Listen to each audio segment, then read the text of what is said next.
All right, everybody, welcome back for another deep dive with us. Today we're going where a lot of folks probably don't want to go. We're going deep into the world of cybersecurity and privacy and how governments get access.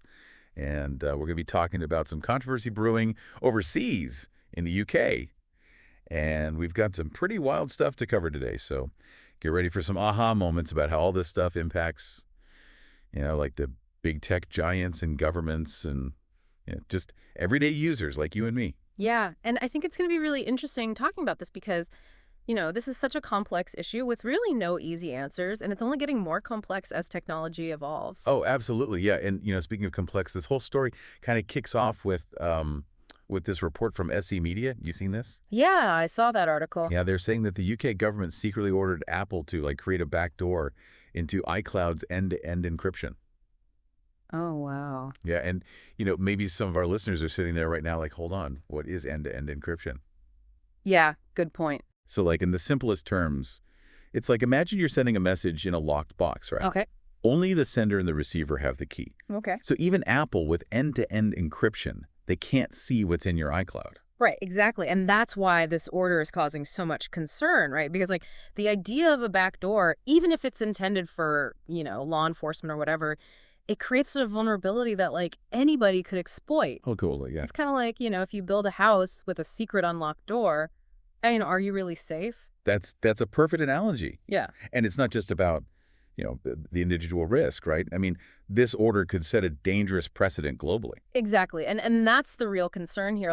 What's to stop other countries, maybe even some with less than stellar human rights records, from making similar demands, right? Oh, yeah, for sure. Because if one country weakens encryption, it affects everyone everywhere, right? I mean, especially now we're seeing such a rise in these sophisticated cyber attacks. Oh, yeah, absolutely. And it's not just from random hackers either.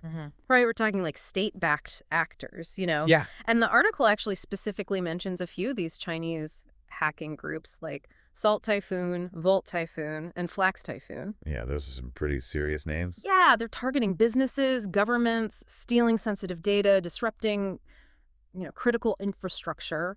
It's kind of unsettling when you think about it, right? Yeah. Because we rely so much on this end-to-end encryption to protect our personal information, like our financial data and even our health records, right? I mean, weakening that protection puts us all at risk. Yeah, and that's why the Computer and Communications Industry Association, or CCIA, they've been really vocal about this because, they're saying these decisions about your privacy and security should be made openly and transparently and not through these secret orders from another country. Right. And I think I saw in the article they had this really interesting analogy. Yeah. It's basically like requiring everyone to leave a key under their doormat.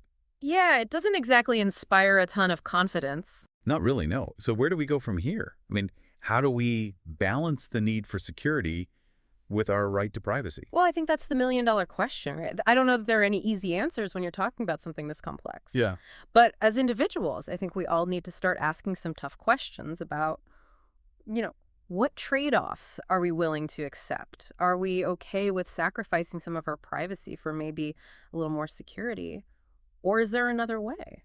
I don't know. Yeah, it's definitely something we all need to be thinking about a lot more. So, Yeah. for all our listeners out there, this whole situation is a really good example of why it's so important to stay informed about these issues, because all of this stuff, it directly affects you in your data and your digital life. Oh, absolutely. And, the threats are only going to become more complex as technology advances, right?